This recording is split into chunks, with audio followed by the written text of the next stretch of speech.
이사야 35장 10절 말씀입니다. 이사야 35장 10절입니다.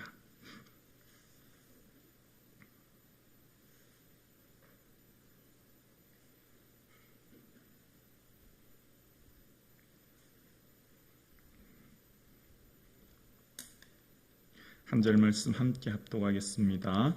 여호와의 속량함을 받은 자들이 돌아오되 노래하며 시온에 이르러 그들의 머리 위에 영영한 희락을 띠고 기쁨과 즐거움을 얻으리니 슬픔과 단식이 사라지리로다.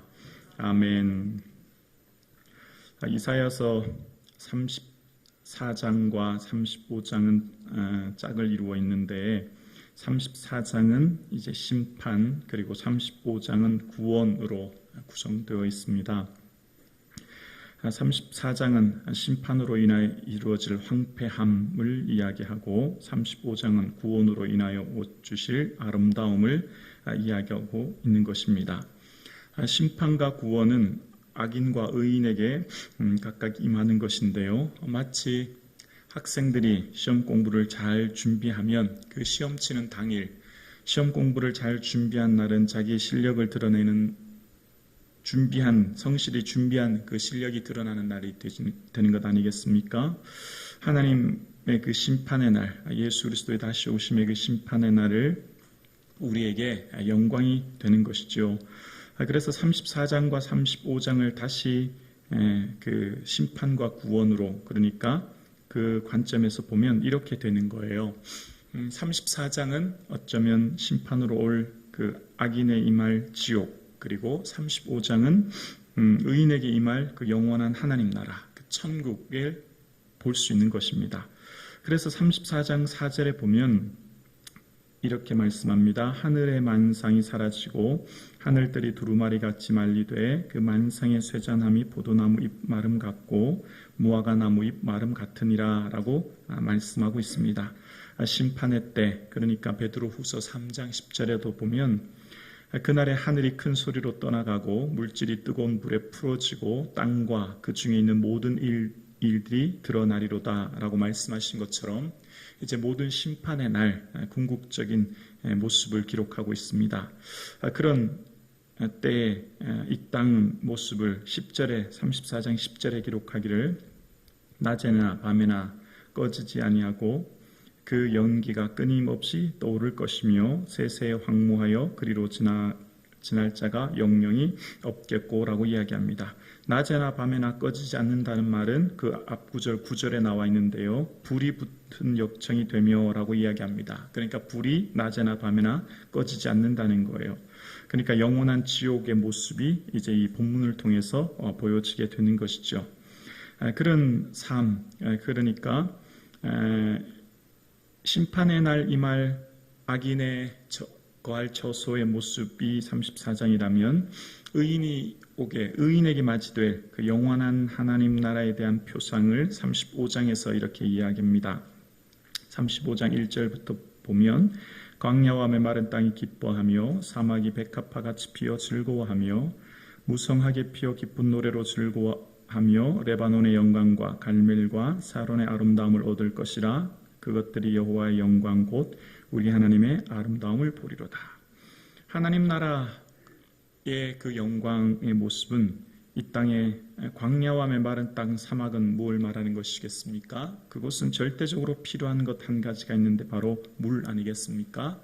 물은 모든 동생물의 생존을 의미하는 것이죠. 그러니까 광야와 메마른 땅 사막에 필요한 물이 있을 때 그 모든 땅들이 기뻐 즐거워하듯이 생수의 강 대신 예수 그리스도의 임재로 말미암아 오실 그 영원한 기쁨을 이야기하는 것입니다. 그래서 2절에 보면 레바논의 영광, 갈멜과 샤론의 아름다움을 얻을 것이다 라고 이야기합니다. 이것은 이사야서 33장 9절을 형성해서 다시 말하는데요. 33장 9절에 보면 레바논은 부끄러워하고 마르며 샤론은 사막과 같고 바산과 갈멜은 나뭇잎을 떨어뜨리는 도다라고 이야기합니다.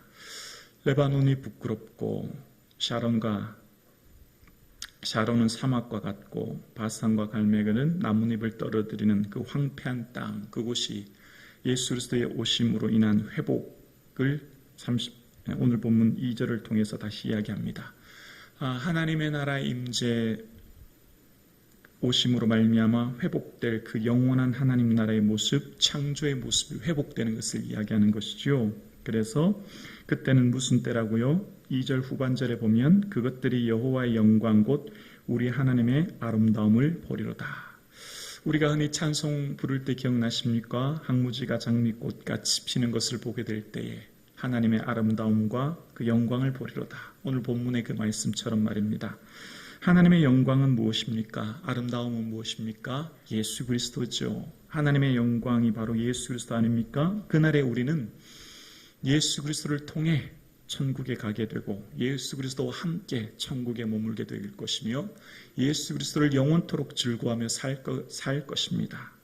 하나님의 영광은 예수 그리스도인 것이죠. 그 예수 그리스도의 주실 영광, 그 나라, 그것을 보게 되는 것입니다. 그래서 그렇게 하나님의 나라의 임재가 임하게 되면 3절 4절입니다. 너희는 약한 손을 강하게 하며 떨리는 무릎을 굳게 하며 겁내는 자들에게 이르기를 굳세어라.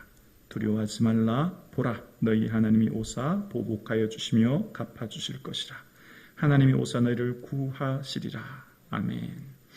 하나님의 그 임재, 그러니까 오늘 본문의 이 시대적 배경으로서는 이제 아수르로 말미암아 하나님이 구원해 주실 것을 말씀하는 것이지만 이사야의 예언의 말씀에 인하여서 예수 그리스도의 메시아의 오심으로 인하여 이제 너희는 강하고 굳세게 해라.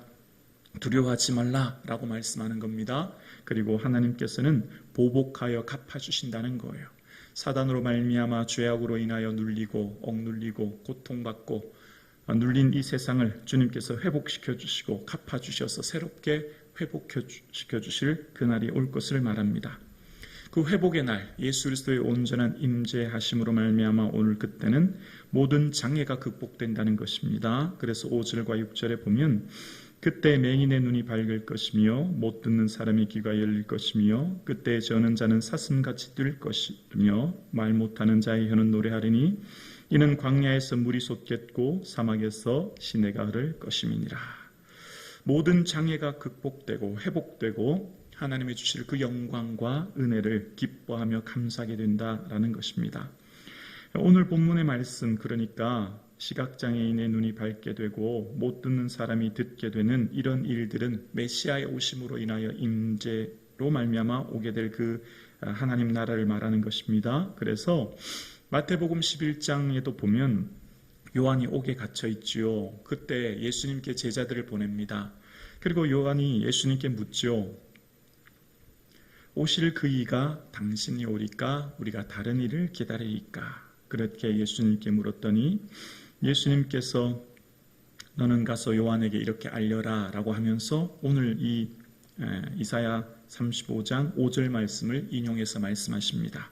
맹인이 보며 못 걷는 사람이 걸으며 나병 자가 깨끗함을 받으며 못 듣는 자가 들으며 죽은 자가 살아나며 가난한 자에게 복음이 전파된다 하라.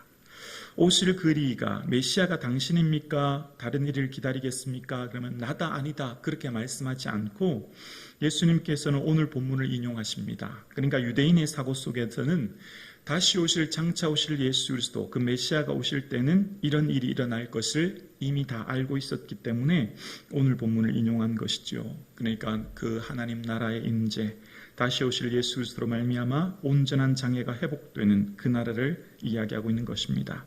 그래서 이 땅의 모든 것들이 변화된다는 겁니다. 7절에 뜨거운 사막이 변하여 못이 될 것이며 메마른 땅이 변하여 원천이 될 것이며 승냥이에 눕던 곳에 풀과 갈대와 부들이 날 것이며 변화의 삶, 새롭게 모든 것이 변화된다는 겁니다.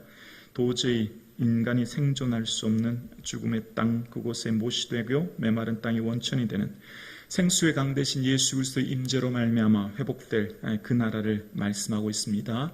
자, 그런데 아주 중요한 것이 8절부터 10절에 나와요.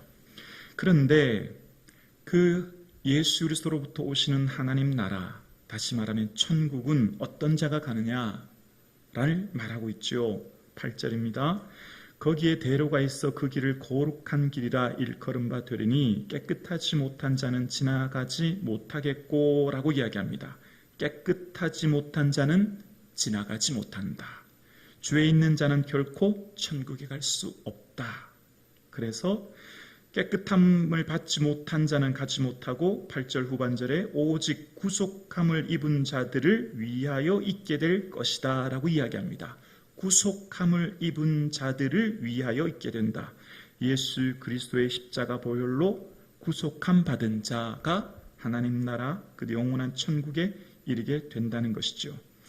그래서 그 구속함을 받은 자들, 그들을 향해서 다시 한번 9절에 또 얘기합니다. 거기에는 사자가 없고 사나운 짐승이 그리로 올라가지 아니하고 그것을 만나지 못하겠고 오직 구속함을 받은 자만이라고 기록되어 있습니다. 구속함을 받은 자만. 여기 단서가 붙어 있는 거예요.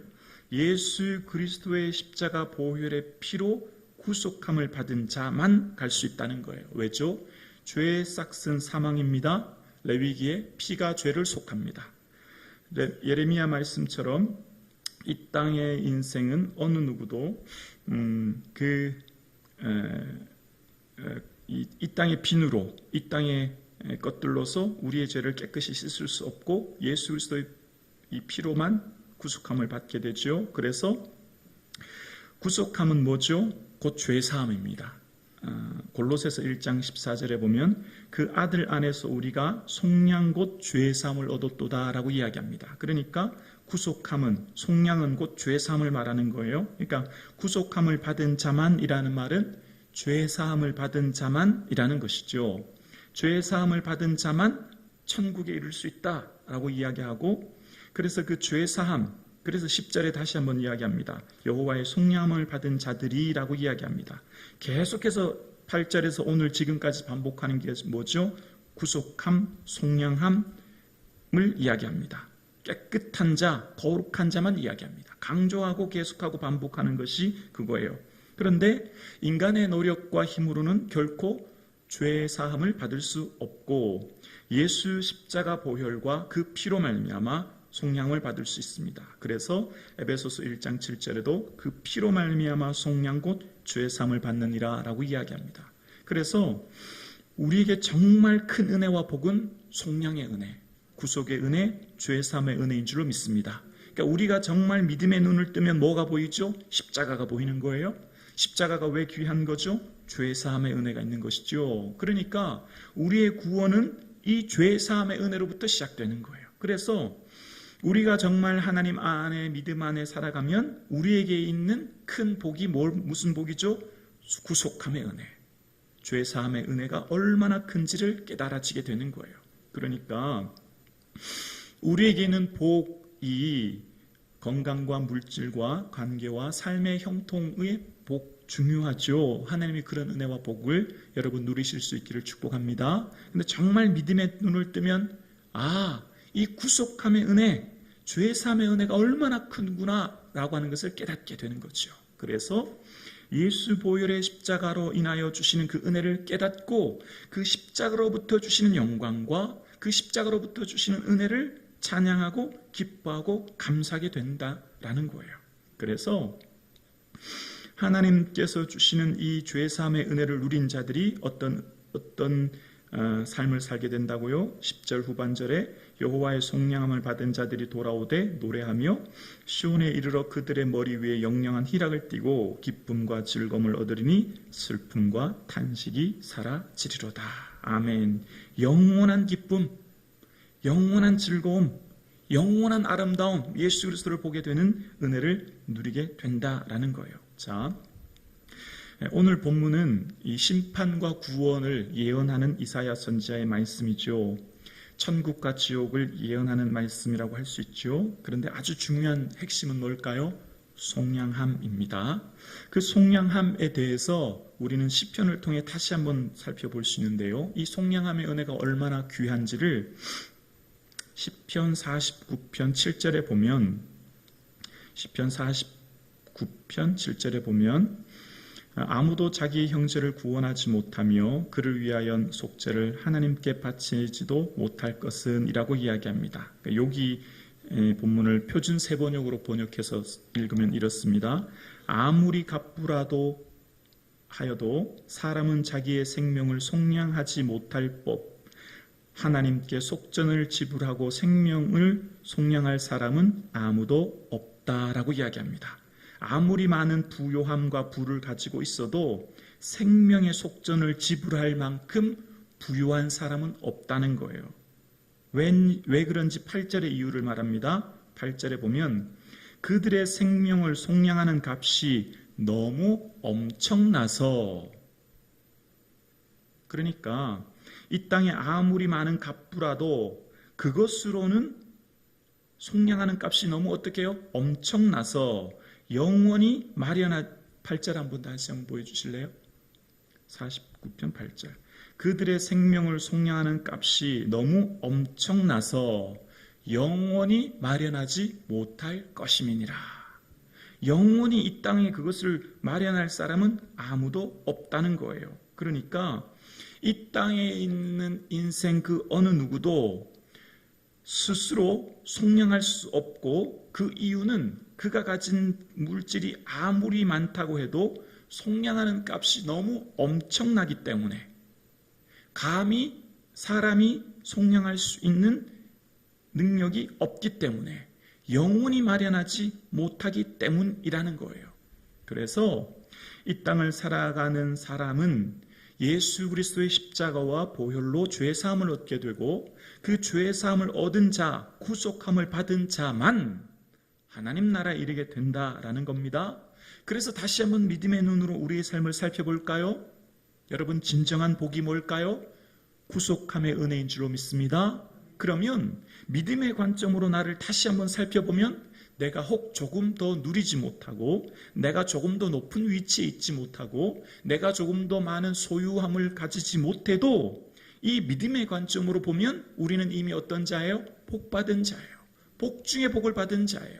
영원한 영광의 은혜를 누리는 자예요. 이 믿음의 관점으로 보면 속량하는 값이 너무 엄청나서 영원히 마련하지 못하는데, 그 많고 많은 사람 중에 나에게 예수 그리스도의 십자가가 믿어지고, 아멘이십니까? 다 믿어지는 게 아니에요. 예수 그리스도의 십자가가 믿어지고 그 죄 사함의 은혜를 받게 되었고, 우리는 그 영원한 천국을 사모하게 된 줄로 믿습니다. 그래서 이 자리에 예배 드리는 것, 그래서 이 자리에서 기도하는 것, 그래서 이 자리에 하나님을 찬양하는 것이 복 중의 복인 줄로 믿습니다. 이 은혜를 아는 자가 이 자리에서 예배하는 거예요. 이 은혜를 아는 자가 하나님을 찬양하게 되는 것이죠. 사랑하는 성도님, 우리에게는 큰 은혜와 복을 이미 받은 줄로 믿습니다. 우리에게는 값으로 살 수 없는, 그 값이 너무 엄청나서 아무도 마련하지 못하는 그 값을 예수 그리스도의 십자가의 피로 지불하셨고, 그 값으로 사신 우리는 이제 그 영원한 은혜 안에 거하게 되었습니다. 그래서 주님께서는 피로 값주신 교회라고 이야기합니다. 하나님이 자기 피로 값주신 교회라는 거예요. 우리는 하나님이 자기 피값으로 사신 자이기 때문에 내가 얼마나 소중한 자이며 내가 얼마나 큰 복을 받은 자인지를 기억하며 기뻐하는 저와 여러분 되실 수 있기를 주의 이름으로 축원합니다. 기도드리겠습니다.